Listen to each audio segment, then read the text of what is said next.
Halo, selamat siang semuanya, Sobat Hukum. Kita kembali lagi di acara Coffee Break and Law. Audio Jungle.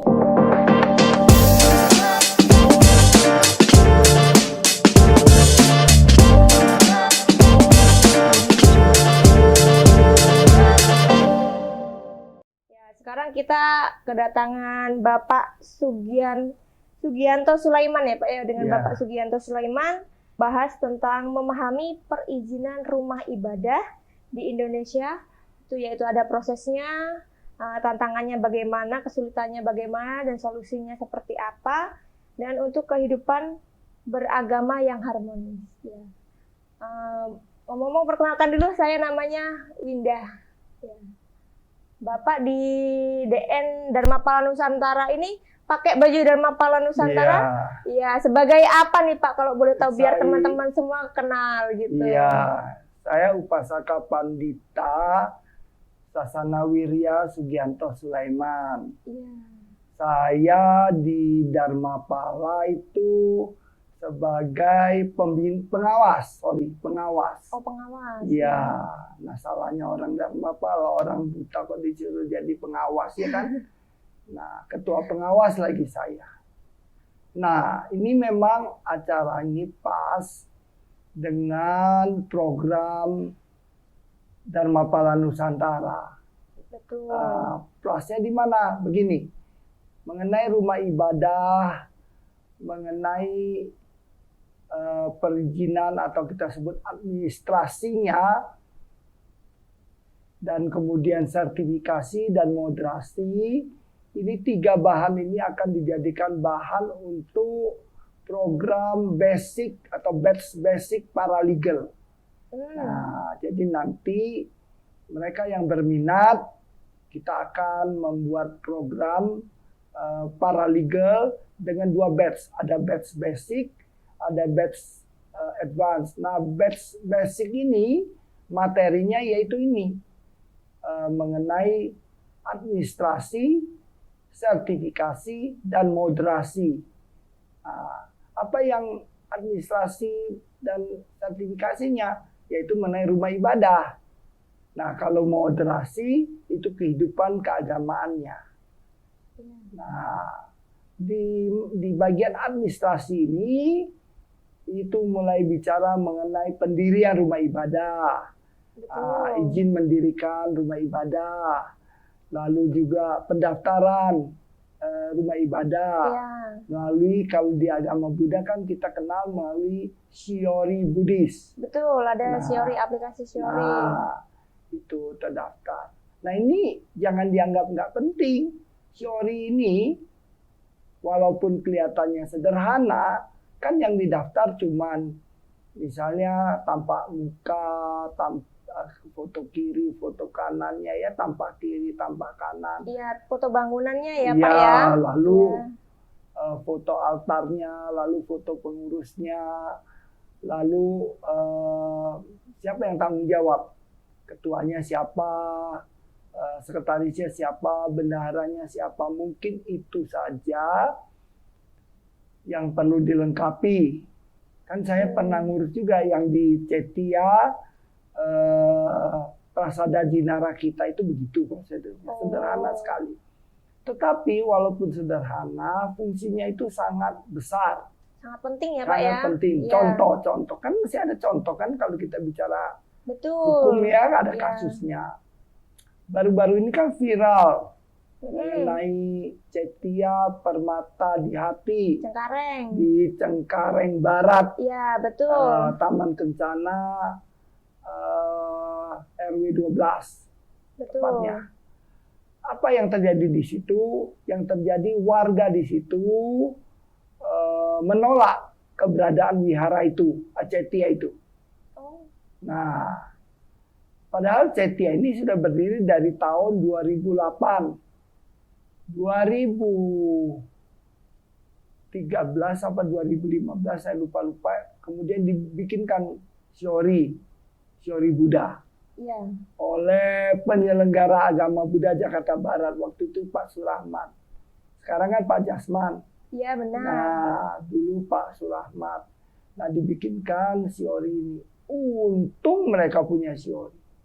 Iya, jadi buat bukti ya Pak ya bahwa Nah, wihara tersebut atau cetya tersebut sudah resmi, mendapatkan izin, sudah resmi. terdaftar. Iya. Nah, protesnya teman-teman di situ, rumah ibadah ini liar.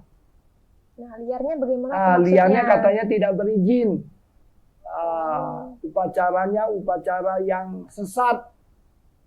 Nah, sehingga minta wihara ini ditutup. Waduh, Nah, parah sih. dibongkar. Nah, dibongkar, dipindahkan. Nah, memang ya kita ini seperti Budayana ini menganut sistem merangkul. Betul. Jadi ini kan di bawah naungan Budayana, Majelis Budayana Indonesia, Ya, MBI. Sana Agung Indonesia, Sagin. Iya, Sagin. Nah, dulu zaman Sukong, Bante Asin, beliau merangkul berbagai pihak, termasuk kelenteng, termasuk kita punya tradisi etnis China, ya dirangkul. Nah, kemudian diberikan dorongan, diberikan masukan, diberikan bimbingan agar juga melaksanakan peribadatan agama Buddha. Sehingga tradisi tidak dibuang. Nah, inilah yang terjadi. Tradisi Bagan, mereka kan orang Bagan Siapi-api. Nah, jadi tradisi Bagan itu masih dilaksanakan. Tradisi Bagan ini kan tradisi yang sangat cukup ngetop ya, cukup heboh ya. Ada bakar tongkang dan sebagainya. Nah, tradisi ini ya karena biasa dilaksanakan di kampung, tiba-tiba dibawa ke salah satu klaster di perumahan di Jakarta Barat ini, ya pastilah menimbulkan penolakan.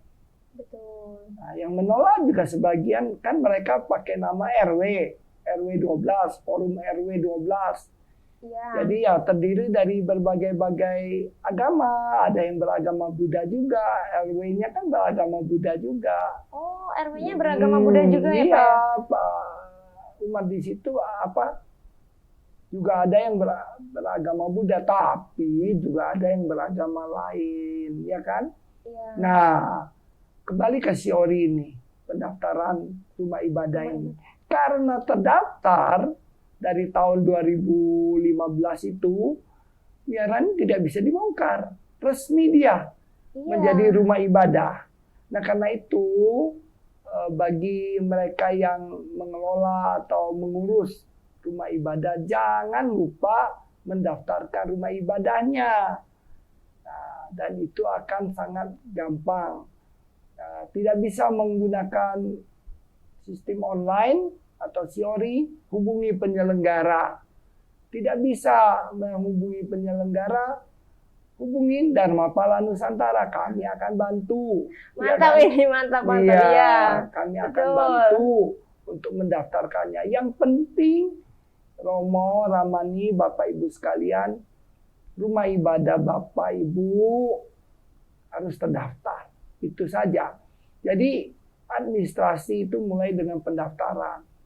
Lalu IMB, izin mendirikan bangunan kan? Ya, izin mendirikan bangunan. Nah, IMB ini kalau dia tanah kosong, baru diurus IMB. Oh. Nah, kalau bukan tanah kosong bagaimana? Nah, namanya perubahan. Perubahan atau penyesuaian.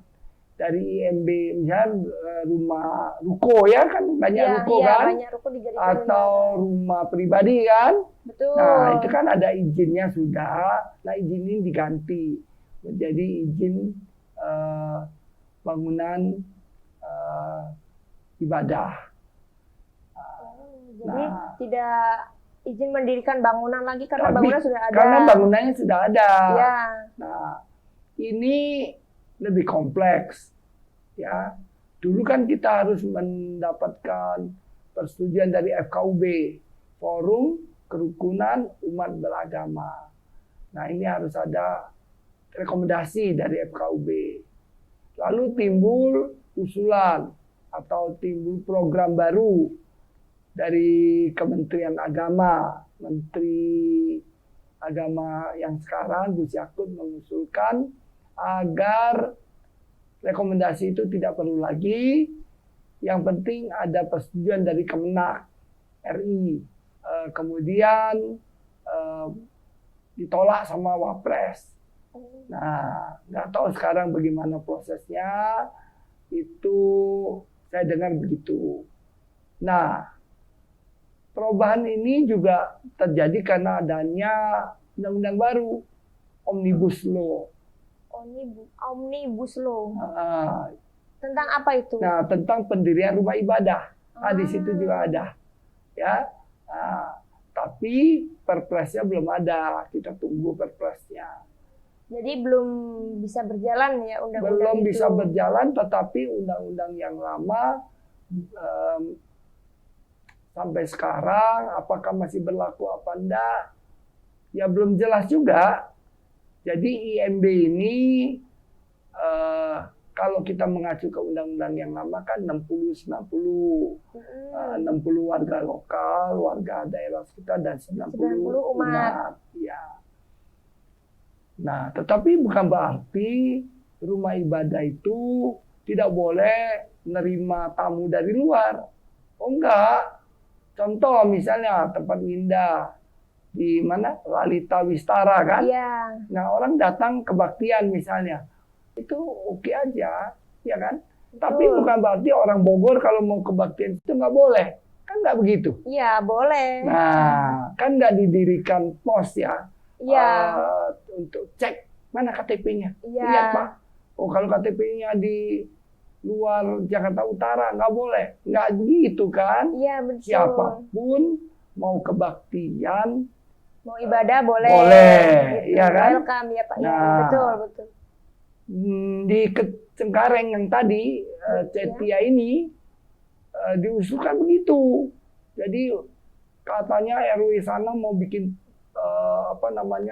semacam checkpoint. Jadi kalau misalnya warga datang mau ibadah, dia periksa KTP. Mana KTP? Nah, kalau KTP-nya bukan Cengkareng, nggak boleh ibadah. nggak boleh. Ada-ada aja, ya mana ada begitu sih. Iya, masa orang mau ibadah, Nah. mau mendekatkan diri kepada Tuhan, masa dilarang? Ya itu. Dan kan kalau dia mau ke wihara yang lebih, ada lagi wihara, Ya. cuman jaraknya lebih jauh kan, memakan waktu. Ya terserah, kalau Iya. dia merasa, waduh pokoknya saya cocok dengan wihara ini, ya mau bilang apa ya nggak? Iya, betul. Cocok, atau dia punya saudara di situ, dia pengen bersama saudaranya atau keluarganya, kan boleh-boleh aja itu. Betul. Iya kan? Iya. Nah, masalahnya ya kalau sudah timbul angin lewat aja jadi masalah. Ini ada angin lewat nih gara-gara wihara lu nih, Cetia lu nih. Nah, kan begitu. Jadi supaya orang tidak ributin itu, yang paling gampang urus dulu pendaftarannya. Betul. Itu paling gampang. Iya. Kemudian baru IMB-nya. IMB kalau sudah ada bangunan disesuaikan. Ya kan? Iya. Nah, itu administrasi. Ya, itu Iya. administrasi. Lalu ada C yang lain yaitu sertifikasi. Apa maksudnya sertifikasi? Kepemilikan. Ini menimbulkan masalah besar. Betul. Paling banyak masalahnya di sini. Iya. Nah, siapa pemilik rumah ibadah itu? Umumnya undang-undang menentukan yayasan. Nah, yayasan adalah pemiliknya. Nah, apa itu yayasan? Yayasan itu adalah badan hukum. Badan hukum yang dibuat berbentuk yayasan. Yayasan berarti harta yang dipisahkan. Kalau arti sesungguhnya itu. Jadi ada harta orang dipisahkan dari harta dia, kemudian menjadi harta masyarakat. Jadi kalau yayasan itu tidak lagi pribadi, tapi dia sudah punya masyarakat. Nah, makanya yayasan itu berbentuk badan hukum. Ormas keagamaan. Nah, itu. Iya. Nah, yayasan. Nah, yayasan itu ada 3 organ yang paling pemegang sahamnya lah, katakan yang paling tinggi itu organ pembina, lalu ada organ pengurus. Siapa itu pengurus? Yang ngurusin. Ada ketua, sekretaris bendahara, lalu ada pengawas. Nah, jangan salah, organ yayasan ini tidak boleh punya anggota. Nah, jangan salah, yayasan tidak boleh punya anggota. Tetapi ada nggak yang bikin-bikin? Ada. Nah, itu bagaimana? Nah, kalau mereka bikin anggota, bikin apa, ya secara di dalam lingkungan mereka, ya mereka mengakui orang itu anggotanya kan. Contoh misalnya yayasan besar loh, yayasan ini Buddha Suci. Dia mengeluarkan kartu anggota. Anggota apa? Anggota Yayasan Buddha Suci. Nah ini Bapak bilang nggak ada tadi anggota. Secara hukum tidak diakui. Secara hukum nih tidak diakui. Tidak ada anggota yayasan. Karena menurut hukum cuma ada 3 organ ini. Organ pembina, organ pengurus, dan organ pengawas. Nah, tapi kalau yayasan itu mengeluarkan kartu anggota bagaimana Pak? Ya boleh-boleh aja, hak dia lah. Oh, cuman tidak diakui oleh secara hukum. Ya. Tapi secara administrasi mereka ya boleh-boleh aja. Ya kan? Ya. Siapa yang larang? Nah, itu. Yang boleh punya anggota itu siapa? Perkumpulan. Perkumpulan boleh punya anggota. Ya namanya kumpul kan? Yang berkumpul Betul. siapa? Orang itu ya anggota. Kalau nggak ada anggota, nggak ada yang kumpul ya Pak ya. Mana bisa disebut perkumpulan? Iya. Nah, apa itu perkumpulan? Contohnya apa? Contohnya majelis. Ada Majelis Budayana Indonesia MBI. Ya. Nah, itu perkumpulan. Ada Majelis Agama Buddha Theravada, Magabudi. Nah, itu perkumpulan. Ada yang punya Pak Suta itu Mahasi. Mahasi ya. Majelis Mahayana. Mahayana Indonesia. Nah, itu perkumpulan. Pasti perkumpulan bentuknya. Iya. Karena yang berkumpul manusia. Betul. Nah, dalam perkumpulan yang tertinggi adalah rapat umum anggota. Nah, rapat umum anggota mengangkat pengurus, menetapkan ADART dan program kerja. Nah, itu rapat umum anggota.